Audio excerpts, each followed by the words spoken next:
Hi ඔයාගේ ගෙදරත් මේ වෙලාවේ බිත්තරයි බෝංචි ගන්න තියෙනවද? එහෙනම් මේ රෙසිපි එක ඔයාලට try කරලා බලන්න පුළුවන්.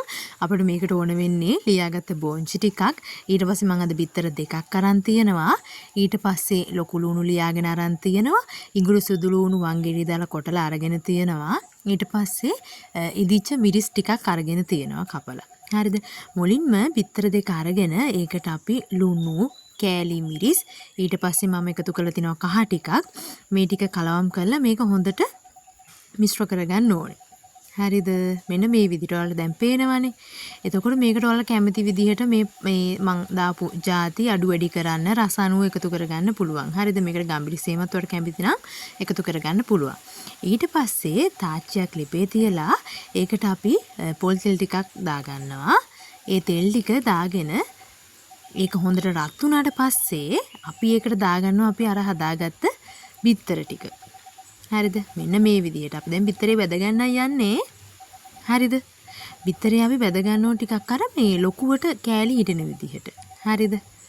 ඔයාලට මම පෙන්නන්නම්කෝ.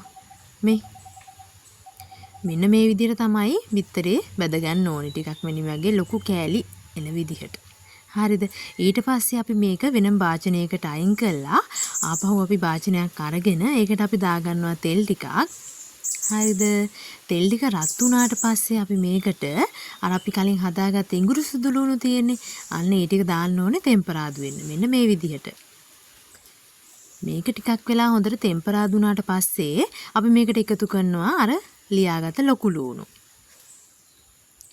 ලොකු ලුණු ටිකත් මේකට දාලා අපි හොඳට තෙම්පරාදු කරගන්න ඕනේ. හරිද? ඊට පස්සේ මම එකතු කරනවා අර මම ලියාගත්ත මිරිස් ටික. මේ මම දාන පහේ ಜಾති තියෙනවානේ.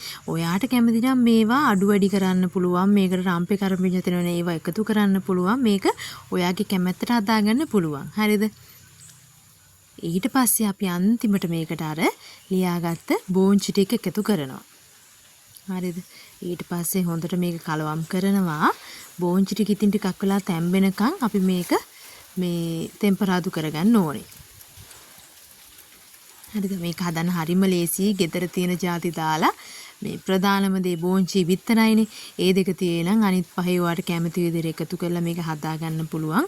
බෝංචි කන්න අකමැති අයට පොඩි බබාලට මේක ෂෝක් රෙසිපි එකක්. පොඩ්ඩක් try කරලා බලන්න. හදා ගන්න හරිම ලේසි.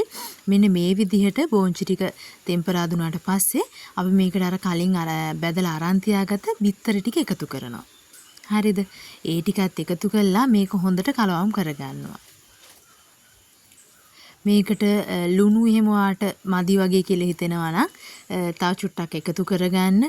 ඊට පස්සේ ඔයා කැමති තව කුළු බඩු තියෙයි නම් රම්පේ කරපිංචා ඒවා ඔයාගේ කැමැති විදිහට ඔයා එකතු කරගන්න. මේක අර කන්න අකමැති පොඩි බබාලා එහෙම ඉන්නවනේ ඔය එළවලු කන්න අකමැති අය.